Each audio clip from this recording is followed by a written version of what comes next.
আজকে প্রশিক্ষণ দিলেন। এই ভূখণ্ডটি হচ্ছে বাংলার উত্তর পূর্বাঞ্চলের সাংবাদিকতার তীর্থভূমি। এই জায়গা থেকে মাত্র 4.5 কিলোমিটার দূরে লাতু নামে একটি জায়গা আছে, যেটি এখন ভারতের অন্তর্ভুক্ত। ওই আড়াইতালা যেটি রেডক্লিফ হয়ে থাকে, সিলেট থেকে বিচ্ছিন্ন হয়ে ভারতের সাথে যুক্ত হয়েছে ওই অঞ্চলটা।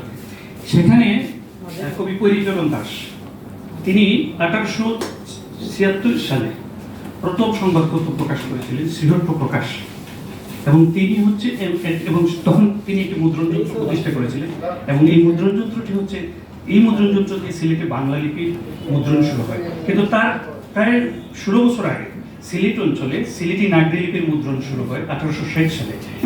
আপনি সম্ভবত জানেন যে বাংলা বর্ণমালার একটা বিকল্প বর্ণমালা বাংলার এই উত্তর পূর্বাঞ্চলে বৃহত্তর ময়মনসিংহ সহ ওই অঞ্চল জুড়ে এই লিপির উদ্ভব হয় 14 শতাব্দীতে।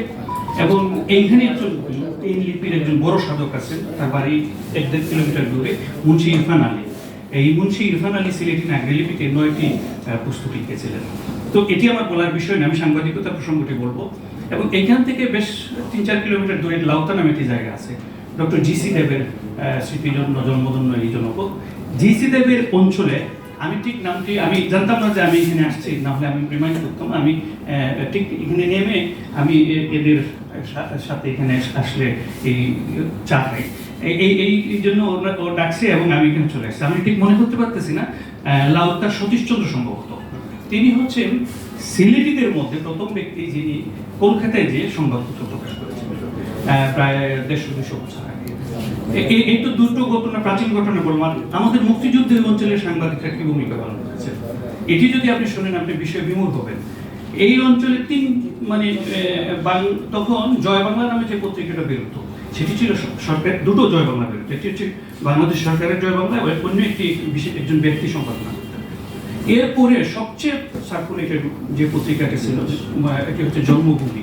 এই জন্মভূমি সম্পাদনা করেছেন এখানকার একজন মানুষ, মুস্তফা আল্লামা। এবং এটির গত 3 বছর আগে পাঠক সমাবেশ আমি এটি সম্পাদনা করেছি। পাঠক সমাবেশ এটি তারা ফ্লেক্সিবিলি সংখ্যা বের করেছে। এই প্রেস ক্লাবেরই সভাপতি ছিলেন আকাদ্দ সিরাজুল ইসলাম, বিশিষ্ট কথাসাহিত্যিক। তিনি এবং সাদাত খান নামে ভাষা সংগ্রামী সাদাত খান, তার বাড়ি ওই কয়েক কিলোমিটার দূরে কাকরদিয়া। এবং আকাদ্দ সিরাজ বিশিষ্ট সাহিত্যিক এবং সাংবাদিক, তিনি প্রেস ক্লাবের সভাপতি ছিলেন। তিনি তারা দুজন মিলে সম্পাদনা করতেন। এটা হচ্ছে ওই মুক্ত বাংলা, সেটি আসাম থেকে বেরোত, আর জন্মভূমি বেরোত কলকাতা থেকে। এখানে আরেকজন সাংবাদিক ছিলেন, প্রবীণ সাংবাদিক, তিনি মারা গেছেন, তার বাড়ি কয়েক কিলোমিটার দূরে, আব্দুল বাসিত। অসম্ভব প্রতিভাবান সম্ভাবনাময় মানুষ, বদির ছিলেন। আমরা মুস্তাফিজ শফিকে আপনি হয়তো চিনবেন, মুস্তাফিজ শফি, আজিজুল পারভেজ, আমরা খালেদ জাফরি সহ আমরা বিএনএ যখন তরুণ, আমরা রাজধানীমুখী হইনি, আমরা বাসিত ভাইয়ের সাথে বসতাম। বাসিত ভাইয়ের সাথে আমাদের কনভারসেশন হতো লিখে লিখে। বাসিত ভাই শুনতেন পারতেন না, বলতেও পারতেন না, তা আমরা লিখে দিতাম, তিনি ওই পকেট থেকে কাগজ বের করে উত্তর দিতেন। অসম্ভব গুণী লেখক, তার লেখক শক্তি, তার গদ্য, তার প্রবন্ধ, তার সাংবাদিকতা অসাধারণ। আমাদের এই কালে ঢাকা শহরের সমস্ত সাংবাদিক ওদের যারা আছেন, আমি তো আপনার থেকে বয়সগত সম্মত সিনিয়র, আমি জানি যে তার মানের এখন বাংলাদেশের সাংবাদিক নেই। সেই সাংবাদিকের বাড়ি এখানে আমি এর বেশি বক্তব্য রাখবো না। এইটি হচ্ছে মুক্তিযুদ্ধকালীন গৌরবগাথার কথা বললাম। তারপরেও যে সাংবাদিকরা বিয়ানীবাজারের মানুষরা যে ভূমিকা রেখেছেন, এটি বৃহত্তর সিলেটের, এবং তারই প্রভাব কিন্তু আপনি যে বললেন যে একটা মফস্বলের একটু উপজেলা শহরে, আপনি কোনো জেলা শহরেও এত সাংবাদিক, এত মিডিয়া, এত সামাজিক মাধ্যম তৎপর নয়, যেটা বিয়ানীবাজারে আমি লক্ষ্য করি। সেটি ওই যে পূর্ব যে উত্তরসূরিদের পথ হেঁটে হেঁটে আজকের প্রজন্ম তাদের সাথে যুক্ত হয়েছে। এখানে যারা এসেছেন, মজো জার্নালিজম, যেটা মোবাইল জার্নালিজম, এই সময় সবচেয়ে চ্যালেঞ্জিং জার্নালিজম হচ্ছে মোবাইল জার্নালিজম। ভাই কিছু শেষের দিকে এসে ভাইয়ের কথা কোনো শুনেছিস, পুরোটা শুনলে হয়তো তিনি যা বলছেন আমি তো আমার বলবার কোনো সুযোগ হয়তো থাকতো না, হয়তো বলা হয়েছে। মোবাইল আমরা জার্নালিজমকে তিনি যেটা বলেছেন, আপনারাও আমিও একটি পত্রিকা সম্পাদনার সাথে যুক্ত ছিলাম, এখন আর ওটা বের করি না। কিন্তু আমি যেটা লক্ষ্য করি যে সাংবাদিকতাকে, সামাজিক সাংবাদিকতাকে, সোশ্যাল মিডিয়াকে আমরা এমনভাবে জনগণের প্রত্যাশার কাছে আমরা আত্মসমর্পণ করতে যাচ্ছি। সাংবাদিকতা যে ইথিক্যাল পজিশন, সাংবাদিকতা ইসেলফ সমাজকে নিয়ন্ত্রণ করবে না, সমাজ সাংবাদিকতাকে নিয়ন্ত্রণ করবে। এই জায়গাটা বোধহয় আমাদের যারা আজকে প্রশিক্ষিত হবে আপনারা অবশ্যই খেয়াল রাখবেন।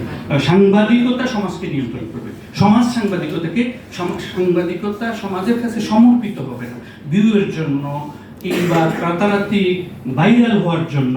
এমন কোনো কিছু করা যাবে না যার ফলে দেশের ইতিহাস, ঐতিহ্য, সমাজ, সংস্কৃতির, আমাদের যে সম্প্রীতি, ধর্মের সাম্যতা, অসাম্প্রদায়িকতা, মুক্তিযুদ্ধের চেতনা, আমাদের হাজার বছরের যে গৌরবের ধারাবাহিকতা, তা যেন বলুন্ঠিত হয়। এই যদি আমরা রক্ষা করতে পারি, সাংবাদিক হিসেবে আমাদের পূর্বসূরীরা যে কমিটমেন্টটা রেখেছেন সোসাইটির জন্য, সেই কমিটমেন্টটা আমাদের সাংবাদিকতা ইসেলফ, শিক্ষকতা, সাংবাদিকতা এগুলো খুব প্রভাবশালী পেশা। যে পেশাগুলো থেকে সমাজকে বদলে দেওয়া যায় সেরকম একটা পেশা হচ্ছে এইগুলো।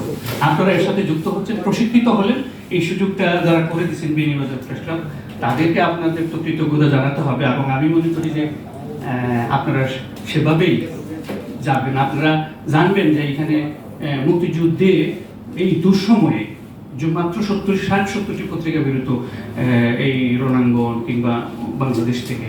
60-70টি পত্রিকার মধ্যে মাত্র উল্লেখযোগ্য 10-12টা পত্রিকার মধ্যে 2-3টি পত্রিকার সম্পাদক ছিলেন বিনিয়োগকারী, এবং এগুলো প্রতিটি সংস্করণ কিন্তু এখন বেরিয়েছে।